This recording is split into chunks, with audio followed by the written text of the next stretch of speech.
j'avais fait des vidéos sur le méta, donc un petit peu étymologiquement un préfixe qui veut dire origine. Et en fait, j'avais cherché pendant un moment, ce serait quoi le contraire du méta? Je me disais, ça aurait été marrant de faire une vidéo là-dessus. Et finalement, j'ai pas tellement trouvé. En faisant des recherches, j'ai trouvé proto. Et je me disais, ah, c'est ça et tout. Et puis là, en réfléchissant, je me dis, non, proto, c'est pas forcément ça. Donc c'est pas grave. Il y a d'autres trucs qui me sont venus sur le proto, qui sont super sympas.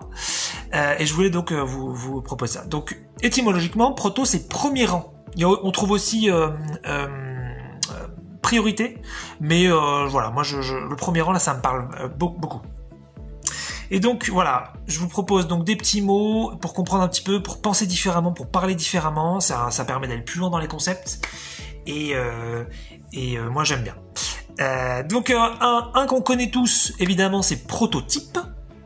Quand vous inventez une technologie ou vous inventez un nouveau système même virtuel ou peu importe, quelque chose de physique, ça pourrait être aussi d'ailleurs en technologie non physique, hein, c'est pareil. Donc un prototype, c'est le tout premier. Donc il est censé quand même être valide, il est quand même censé être bon, mais a priori derrière on va faire donc des améliorations dessus, on va changer des choses. Mais en principe, un prototype est fonctionnel. Donc c'est pas parce que c'est le tout premier que c'est mauvais et que voilà, ça va pas quoi. Un autre, pour essayer de comprendre, parce qu'en fait au début j'étais un peu bloqué sur prototype, je me disais mais ok, bah maintenant où est-ce que je peux mettre ce proto ailleurs? Et puis un truc m'est venu assez simple, c'est proto-branche.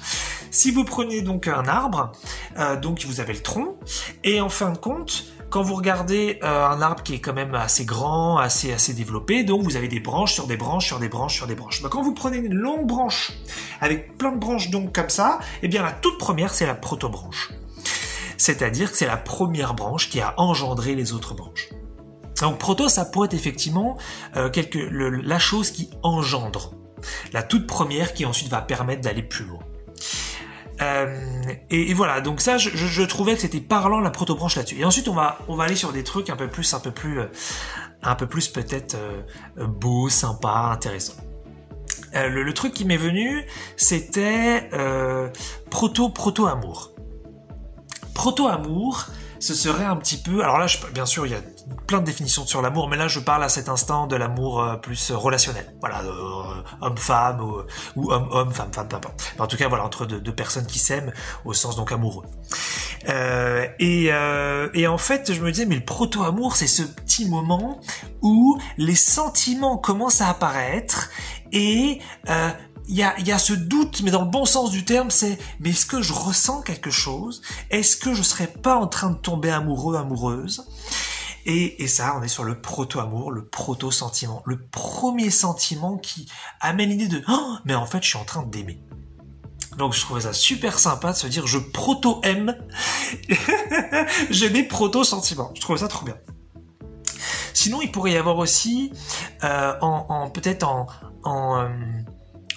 plus poussé le proto-bonheur, et ce serait pas tout à fait pareil que le proto-amour, parce que là on serait plus sûr que ça pourrait être quelqu'un comme moi, mais peu importe, qui a pas tellement été heureux dans sa vie, mais qui commence à un moment donné un petit peu à être heureux, et de ce point de vue-là, je dirais de façon stable. J'entends pas un moment agréable et puis après ça s'arrête. Je parle de quelque chose de stable qui s'installe. C'est pour ça que d'avoir commencé par le proto-amour, ça marche bien parce que c'est quelque chose qui s'installe. Ça peut-être pas durer pour toujours, mais en tout cas ça va a priori durer un certain moment.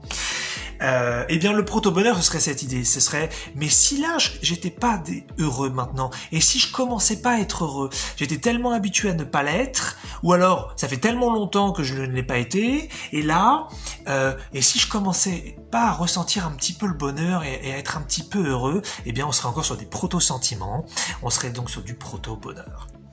Je trouve ça super joli en fait. En fait c'est marrant ces mots-là, hein. C'est comme méta ou...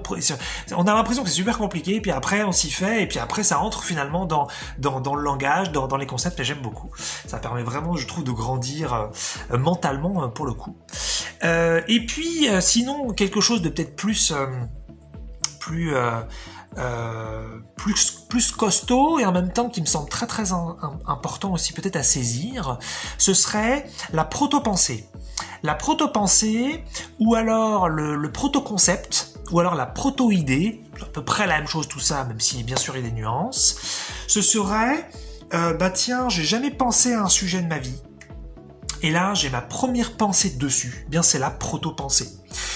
Et ça pourrait être j'ai jamais conceptualisé sur un sujet. Par exemple, j'ai jamais réfléchi à la création de réalité, j'ai jamais réfléchi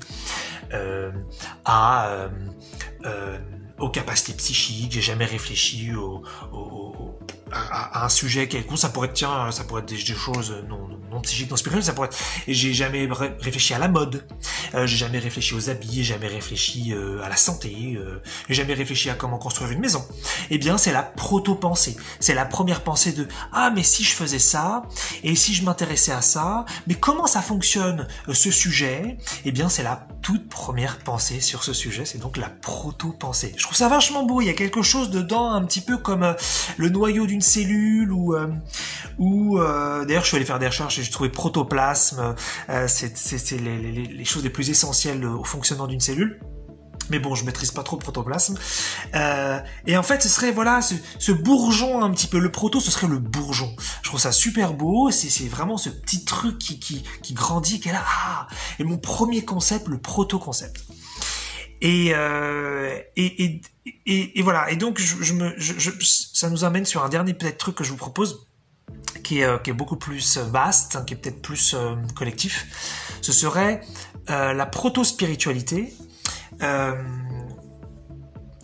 En fait, je me disais, mais la proto-spiritualité, c'est quelqu'un qui peut-être était athée ou agnostique, ce qui est pas pareil, et qui se dit, mais si Dieu existait, et s'il existait quelque chose de plus grand que moi, de plus grand que la Terre, et si il y avait des énergies quelconques, et si les âmes, ça existait, et qui finalement, tout d'un coup, a ses premiers ressentis, ses premières pensées de « je suis peut-être connecté à quelque chose d'autre ».